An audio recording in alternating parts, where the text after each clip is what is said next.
भाई बार्सिलोना जो इस सीजन में कर रहा है ना, कभी कभी मुझे तो लगता है कि यार मैं अपने क्लब को रिकॉग्नाइज ही नहीं कर पा रहा हूँ, क्योंकि इतना सेन डिसीजन, इतना प्रॉपर डिसीजन जब से हांसी फ्लिक आया है हम लोग को देखने को मिल रहा है, that has been absolutely insane. तो होला अमीगो दोस्तों, कैसे हो आप लोग? तो बॉयज, आज हमारे पास बार्सिलोना से रिलेटेड बहुत ही एक खतरनाक धमाकेदार न्यूज़ है। It is too good to be true बोल सकते हो आप, एंड आप ये भी बोल सकते हो कि यार ये बहुत लोग इनिशियली चाहते तो थे, कुछ लोग नहीं चाहते थे, बट देन अब ये हो भी सकता है, नहीं भी हो सकता है, तो उसके ऊपर भी बात करेंगे। रैशफोर्ड से रिलेटेड न्यूज़ है, उसके ऊपर बात करेंगे। यहाँ पे जो बिलबाओ लफड़ा कर रहा है निको विलियम्स का, उसके ऊपर भी बात करेंगे, और इधर उधर का भी थोड़ा न्यूज़ के ऊपर बात करेंगे। लेकिन बॉयज, सबसे पहले लेट्स स्टार्ट विथ यहाँ पे रैशफोर्ड का क्या चल रहा है। तो देखो, जैसे मैंने आपको पहले बताया था, हम सबको मालूम है कि हांसी फ्लिक को चाहिए रैशफोर्ड वगैरह, वो सब तो हम लोग को क्लियर हो चुका था।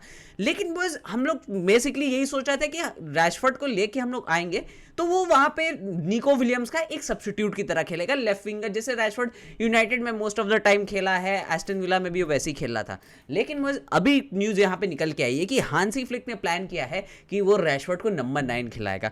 तो ऑल दिस वाइल हम लोग जो इतना सोच रहे थे कि भाई हम लोग को एक नया स्ट्राइकर लेके चाहिए, लेवेंडोव्स्की चल नहीं रहा है, एंड ऑल्दो लेवा इतना गोल मार दिया था इस season, but then we were not happy with his performances. हम लोग को समझ में आ रहा था कि भाई हाँ, we need a top striker वहां पे, क्योंकि काफी मैचेस में वो लैग कर जा रहा था। तो boys, if Rashford works at the number 9 position, then this is going to be absolutely crazy.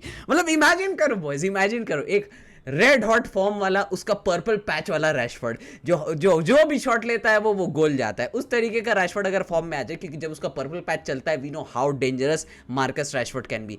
Left side में निको विलियम्स, सेंटर में राफिनिया, राइट में लामिन यमाल, ओहो मैगी बन गया एकदम, बन गया, मजेदार हो गया एकदम। तो वैसे समझो, तो अगर यहाँ पे हांसी फ्लिक रैशफोर्ड को अच्छे से तैयार कर देता है एक नंबर 9 की तरह खेलने के लिए, then it's going to be absolutely crazy, क्योंकि वो यूनाइटेड में भी काफ़ी टाइम नंबर 9 खेला था। इनिशियली तो उसने अपना करियर एज नंबर 9 ही शुरू किया था, लेकिन उसका पेस, उसका स्किल की वजह से उसको विंग के ऊपर भी शिफ्ट कर दिया गया था। अब ऑल दो यूनाइटेड को ये नहीं करना चाहिए था, क्योंकि इतने टाइम से उनके पास कोई प्रॉपर स्ट्राइकर रहा ही नहीं है, तो रैशफोर्ड का वो लोग अच्छे से यूज नहीं कर पाते। But then at the end of the day, if Hansi Flick makes him a very very good dangerous number 9 ना, ये बहुत जबरदस्त होने वाला है। तो लेट्स सी बॉयज, रैशफोर्ड का यहाँ पे क्या होता है, बिकॉज डील तो बहुत जल्दी हो जाएगी, तो उसके हम लोग को टेंशन नहीं लेना। लेकिन बस डील का अगर जब बात करते हैं ना, तो यहाँ पे जो बिलबाओ है वो थोड़ा लफड़ा मार रहा है यहाँ पे निको विलियम्स का डील में। अब देखो, तुम्हारा प्लेयर जो है वो खुद छोड़ के जाना चाहता है, जो दूसरा क्लब है वो भी तुमको बता दे रहा है कि भाई ये प्लेयर को हम लोग साइन करने का एकदम कोशिश करेंगे, तुम रिलीज क्लॉज लगा चुके हो, इज्जत से उसको जाने दो। नहीं, बिलबाओ को यहाँ पे हो रहा है, वो लोग का पीछे में यहाँ पे खुजली हो रहा है। बेसिकली बिलबाओ का क्या इशू है, वो लोग बोल रहे हैं कि तुम लोग निको विलियम्स को कैसे बोल दिया ओपनली यहाँ पे पब्लिक में इंटरव्यू में, जैसे जो डेको ने जो इंटरव्यू किया था उसके ऊपर बात करें कि तुमने कैसे पब्लिकली बोल दिया कि हम लोग इस प्लेयर को साइन करने का कोशिश करेंगे, ये तो हमारा प्लेयर है, ये तो गलत बात है। तो लोग इसका कंप्लेन लेके यहाँ पे ला लीगा के पास जाते हैं, बोलते हैं कि भाई अगर ये लोग हम लोग से निको विलियम्स ले भी लेते ना, तो ये लोग के ऊपर अच्छे से फाइनेंशियल फेयर प्ले वगैरह देखना। बेसिकली वही है, बार्सिलोना को उंगली करने का लोग कोशिश कर रहे हैं, क्योंकि उनका प्लेयर वो लोग को खुद छोड़ के जा रहा है। अब वो लोग को मिर्चा लग रहा है कि भाई मेरा प्लेयर जिसके ऊपर मैंने रिलीज क्लॉज लगाया था, उसको रिलीज क्लॉज एक्टिवेट कर रहा है, तो समझ लो वो लोग they are just salty about it कि वो लोग का one of the best players squad का, वन ऑफ द बेस्ट के the best player of the squad यहाँ पे निकल के वो लोग को छोड़ के जा रहा है। शुडंट डू दैट भाई। एथलेटिक बिलबाओ, ये तुम इतना बढ़िया क्लब हो, इतना अच्छा फुटबॉल खेलते हो, तुम अच्छे अच्छे स्टार्स बनाते हो, तुमने इनिगो मार्टिनेज भी हम लोग को दिया है, you shouldn't do those kind of things. लेकिन एनीवे यहाँ पे बिलबाओ लोग कर रहा है। अब बार्सिलोना बोला कि तुम लोग जब लापोर्टा वगैरह बोला है कि हम लोग जो भी इन्वेस्टिगेशन करना है, जो करना है करो, हम लोग का बुक्स वगैरह सब सही है, फाइनेंशियल फेयर प्ले के अंदर हम लोग चल रहे हैं, 1:1 रेशियो में आ चुके हैं। अब तुम लोग हम लोग को कुक नहीं कर सकते, अब हम लोग ट्रांसफर मार्केट में कुक करेंगे। वहीं पे मुझे बहुत मजा आ गया। एनीवेज, तो निको विलियम्स का साइनिंग भी बहुत जल्द हो जाएगा, जैसे मैंने आपको बताया 1 या 2 जुलाई को उसका रिलीज क्लॉज एक्टिवेट करके Nico Williams will soon be a Barcelona player. You are hearing it from me first, Nico Williams का हियर वी गो बहुत जल्दी हो जाएगा। एनीवेज बॉस, अब आ जाते हैं उस धमाकेदार खतरनाक साइनिंग के ऊपर, जो यहाँ पे बेसिकली बोला जा रहा है कि कुछ क्रेडिबल सोर्सेज ने इस चीज़ को रिपोर्ट किया है, कुछ नॉट सो क्रेडिबल सोर्सेज ने रिपोर्ट किया है, लेकिन मेरा काम है आपको यहाँ पे बताना कि क्या चल रहा है। तो बॉस, अपेरेंटली यहां पे Barcelona are about to resign João Cancelo. Out of nowhere Cancelo again. अब देखो बहुत लोग यहाँ पे चाहते थे कि भाई कैंसेलो यहाँ पे क्लब को छोड़ के नहीं जाए, बिकॉज वो बहुत ही वर्सेटाइल प्लेयर था, फुल बैक अच्छा था, लेफ्ट बैक राइट बैक दोनों खेल सकता था, अटैक में बहुत अच्छा था, अटैकिंग पैटर्न उसका बहुत अच्छा था कैंसेलो का। लेकिन उसका वो कहाँ पे लैक कर जाता था, डिफेंस में, क्योंकि वहां पे वो गड़बड़ गड़बड़ टैकल मार देता था। लेकिन at this point of time यहाँ पे बोला जा रहा है कि वो वहां पे अल हिलाल में रहना नहीं चाहता है, और उसने इंटरव्यू वगैरह में बोलता था I am still a Barca fan और ये सब चीज। तो बहुत लोग उससे खुश हो गए कि चलो यार जितना भी टाइम था लेकिन हम लोग को अच्छा सर्व करके किया। अभी बोला जा रहा है कि बार्सिलोना यहाँ पे एक पोटेंशियल उसको ऑप्शन देख रही है, क्योंकि हमने जैसे मैंने आपको बताया था कि हांसी फ्लिक और डेको का जो मीटिंग हुआ था उसमें उन लोगों ने यहाँ पे फाइनलाइज किया था और बेसिकली उस चीज को आइडेंटिफाई किया था कि एक लेफ्ट बैक का जरूरत पड़ेगा ही पड़ेगा, बिकॉज हम लोग को इश्यूज हो रहा है। कैंसेलो इस टाइप का प्लेयर है जो राइट बैक भी खेल सकता है, लेफ्ट बैक भी खेल सकता है, वो बहुत अच्छा डबल रोल खेल सकता है वहां पे, ऑल्दो डिफेंस वगैरह में बहुत गड़बड़ करता है। लेकिन बोला जा रहा है बार्सिलोना उसको 15 मिलियन का एक डील में यहाँ पे रिसाइन करने का कोशिश करेगी। अब ये बहुत ही इनिशियल टॉक्स है, इसका कोई बहुत ज्यादा क्रेडिबल सोर्स तो नहीं मैं बोल सकता हूँ इस चीज को रिपोर्ट किया, but then you never know, कभी कभी यही न्यूज़ बाद में जाके वो हो जाती है। जैसे निको विलियम्स का आया था, रैशफोर्ड का भी आ रहा था कि नहीं होगा नहीं होगा नहीं होगा, अचानक से उसके बाद फटा ना रैशफोर्ड का न्यूज़। तो बेसिकली ये इस चीज़ को समझ लो। अब यहाँ पे कैंसेलो भी हो सकता है, यू नेवर नो। आने वाले दिनों में हम लोग को बहुत जल्द इसके बारे में और खबर पता चलेगी कि क्या एक्चुअली कैंसेलो को सही है या नहीं है।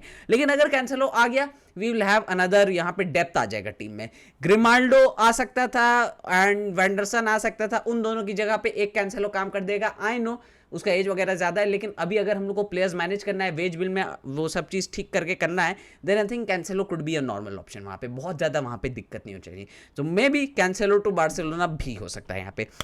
नाउ बॉयज अब थोड़ा यहाँ पे बात कर लेते हैं कॉन्ट्रैक्ट रिन्यूअल का, कि फ्रेंकी का बहुत जल्द यहाँ पे कॉन्ट्रैक्ट रिन्यूअल होने वाला है। लापोर्टा ने बोल दिया है यहाँ पे कि फ्रेंकी बहुत जल्दी अपना कॉन्ट्रैक्ट रिन्यू करेगा, बहुत एकदम बढ़िया चल रहा है उससे डिस्कशन वगैरह। फ्रेंकी थोड़ा अपना सैलरी भी प्रॉब्ली यहाँ पे कम करेगा बार्सिलोना का वेज बिल को ठीक करने के लिए, हेल्प करने के लिए, and is ready to take that pay cut, because उसको अब वापस से मजा आने लगा है हांसी फ्लिक के सिस्टम में। जैसे मैंने आपको बोला था at the start of the season, अगर आप मेरा बहुत पहले से वीडियो देख रहे हो, मैंने बोला था भाई एक बार हांसी फ्लिक को ना फ्रेंकी को अनलीश करने दो, वो फाड़ फुड़ के बजा देगा सबको, and that is what Frenkie is doing. अब बहुत जल्दी यहाँ पे फ्रेंकी का कॉन्ट्रैक्ट भी रिन्यू हो जाएगा, सैलरी कट वगैरह भी ले लेगा, एंड बहुत मजा आने वाला है। तो एनीवेज बॉयज फ्रेंकी का कॉन्ट्रैक्ट बहुत जल्दी रिन्यू हो जाएगा। Now boys let's talk about other clubs, वहाँ पे दूसरा जगह में यहाँ पे क्या चल रहा है। सबसे पहले तो बॉयज यहाँ पे मैनचेस्टर सिटी और रियल मैड्रिड दोनों बहुत खतरनाक तरीके से कुक कर रहे हैं। मैं सबको यही बोल रहा था भाई, ये जो फीफा क्लब वर्ल्ड कप में मैनचेस्टर सिटी बहुत खतरनाक खेलने वाला है, क्योंकि ये लोग ने जो साइनिंग किया है गार्डियोला का, इतना बेइज्जती हो चुका था ना। आप तो बोला था अब जब मैं कमबैक करेगा ना पूरा दुनिया देखेगा,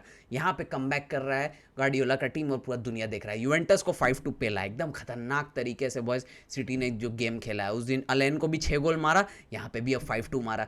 boys beware of this Manchester City, ये सीजन में बहुत बवाल करने वाले Manchester City, beware of this team.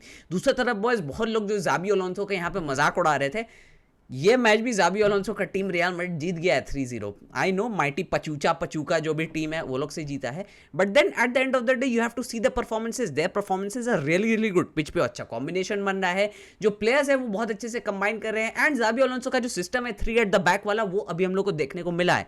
तो आई थिंक यार यहाँ पे जाबी अलोंसो धीरे धीरे और जब अपना सिस्टम को इंस्टिल करेगा ना, this real Madrid team can be very very dangerous. उसके ऊपर से उसको जो प्लेयर्स भी बहुत पसंद आ रहे हैं, गोंजालो गार्सिया को अच्छे से खिला रहे हैं, एंड्रिक को भी बोला है अभी मेरे प्लान्स में, रॉड्रिगो भी मेरे प्लान्स में, तो वो ऑलरेडी विद द टीम जो है उसके हाथ में, उससे बहुत अच्छा चीज करने वाला है।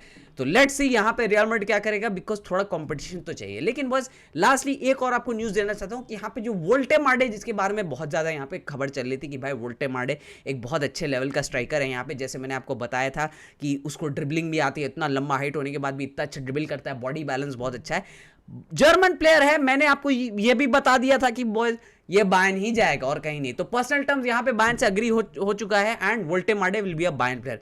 ये भी बहुत खतरनाक प्लेयर है बॉयज, याद रखना ये भी ये सीजन में बहुत बवाल करने वाला है, बिकॉज स्टुटगार्ट के लिए बहुत अच्छा खेला है।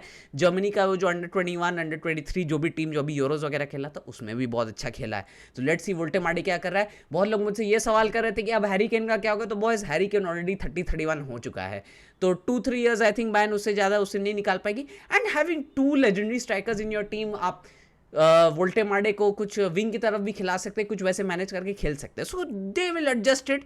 And let's see boys Bayern इस सीजन क्या करती है, because their attack is looking very scary. Olise form में है, उसके बाद मुसियाला भी है, एक लेफ्ट विंगर के लिए वो लोग भी जा रहे हैं, वो लोग तो निको विलियम्स के लिए वो लोग भी जा रहे थे, लेकिन वो लोग को नहीं मिलेगा, तो वो लोग एक बहुत खतरनाक लेवल का टीम यहाँ पे बायर्न का बना रहे हैं। तो लेट्स सी बायर्न भी क्या करता है। Anyways was with that being said, मैं इस वीडियो को ही पेन करता हूँ। वीडियो पसंद आए तो वीडियो को लाइक कर देना, चैनल को सब्सक्राइब कर देना, एंड मैं मिलूंगा आपसे बहुत जल्द अगले वीडियो में। तब तक के लिए बाय बाय, हस्ता ला विस्ता।